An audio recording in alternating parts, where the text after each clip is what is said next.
Konseling individual. Assalamualaikum.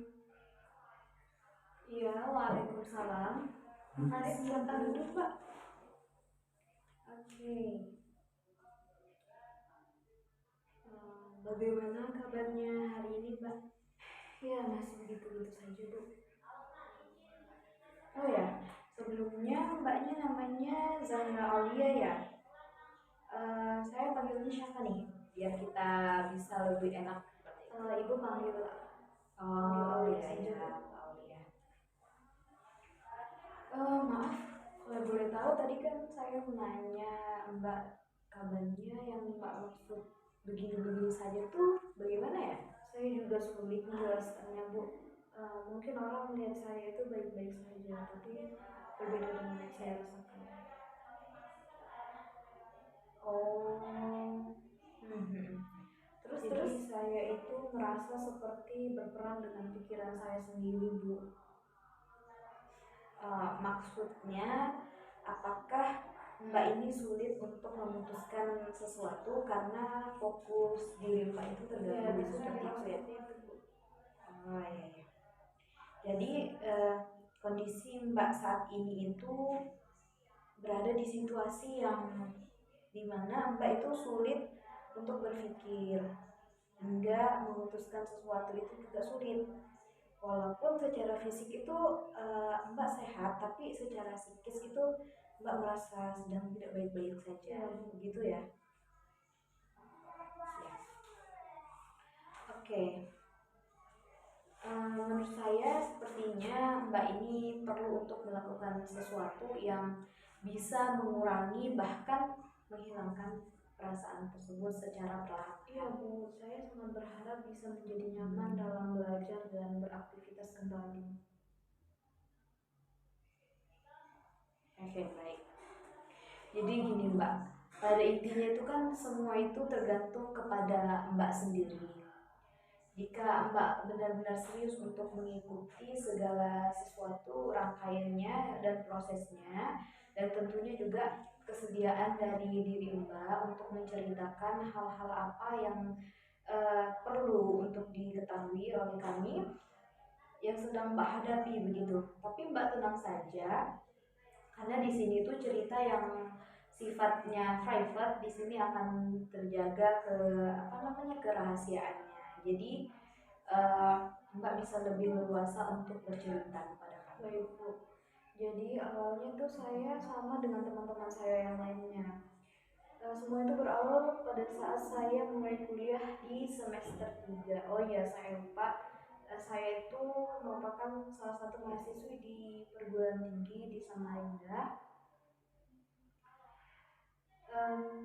Pada saat saya semester 5 saya mengalami struggle di hidup saya di mana saya tuh harus kuliah tapi juga sambil merawat ibu saya yang sedang sakit.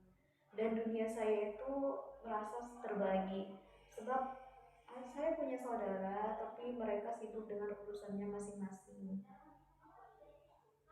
Dan juga apa ya? Karena itu saya terhambat, tertinggal dari teman-teman yang lainnya. Mereka aktif dalam hal apapun, sementara saya tidak bisa apa-apa. Di sisi lain, saya juga punya tanggung jawab yang menurut saya cukup berat jika dilaksanakan sendirian. Di satu sisi juga saya harus bekerja untuk kuliah saya dan biaya ibu saya.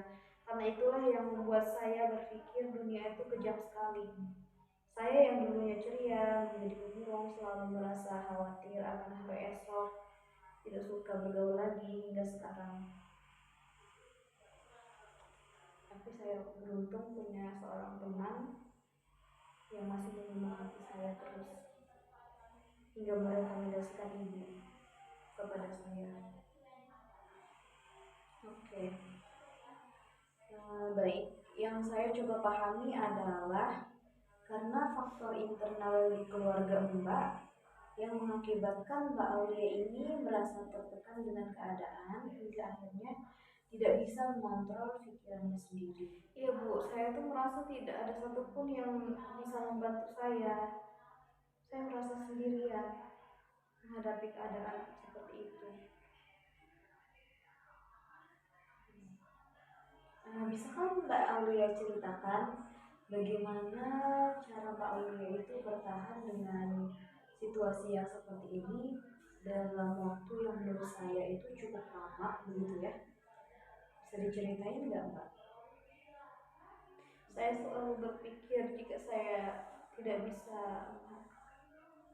menyemangati diri saya, apa yang akan terjadi pada ibu saya, Bu?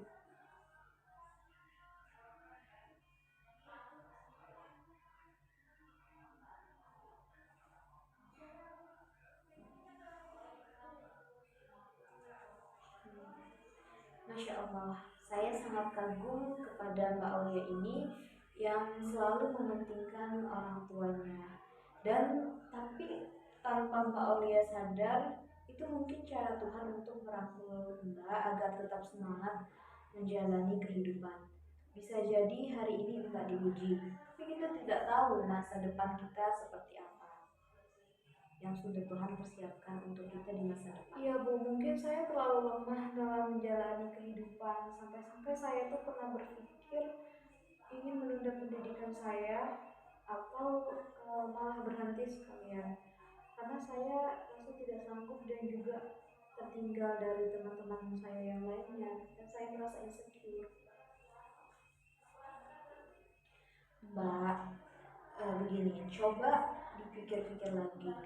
Kalau Mbak berhenti, mungkinkah hati orang tua Mbak atau khususnya ibu Mbak deh, itu nggak sedih nggak sih? Ya kan? Sebab seperti yang Mbak bilang, mereka tuh memiliki harapan yang tinggi kepada Mbak agar bisa menyelesaikan pendidikan Mbak. Iya Bu, saat itu pikiran saya sedang kacau dan sulit, sangat jenuh sehingga tidak berpikir ke sana. Tapi untungnya masih ada teman saya yang selalu jadi pesan saya kepada Mbak itu sebaiknya jangan lakukan hal-hal yang seperti itu ya Mbak. Kita tidak tahu nasib kita ke depannya itu seperti apa. Sekarang tugas kita itu hanya berusaha dulu. Walaupun dalam prosesnya itu banyak halangan rintang, banyak ujiannya, tapi yakinlah Mbak ya, kita punya masa depan yang baik karena rezeki ataupun nasib kita itu sudah diatur oleh Tuhan, tinggal kita yang berusaha. Jadi pada mbaknya jangan sampai untuk berpikir untuk memutuskan sekolah atau kuliahnya ya mbak ya.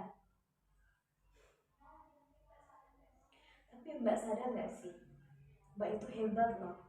Orang-orang lain mungkin kalau di posisi mbak itu sudah tidak sanggup, udah nggak bisa dia melewati semuanya.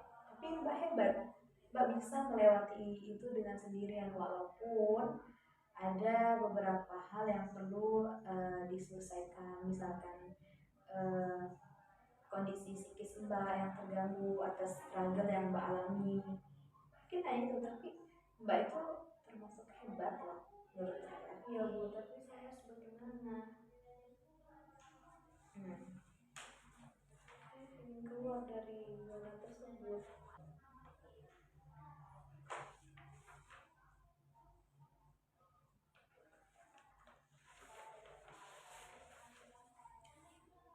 Jadi gini mbak, permasalahan ini bisa diatasi dengan mbak itu memperbaiki pola komunikasi dengan orang-orang yang di sekitar mbak. Nah, hal ini menurut saya bisa menjadi awal yang baik untuk membantu mbak agar semakin banyak berkomunikasi, maka mbak bisa keluar dari satu situasi yang mbak katakan selalu membuat mbak merasa sendiri gitu. Karena kita ini makhluk sosial mbak, tidak bisa memang hidup sendirian. Kata maaf, tolong, dan terima kasih itu juga kita perlukan. Apakah Mbak Oli siap untuk memulainya? Iya Bu, saya siap. Tapi saya bingung bagaimana cara memulainya. Bagaimana kalau kita praktek komunikasi yang baik di sini? Bu, saya rasa itu perlu ya untuk saya belajar.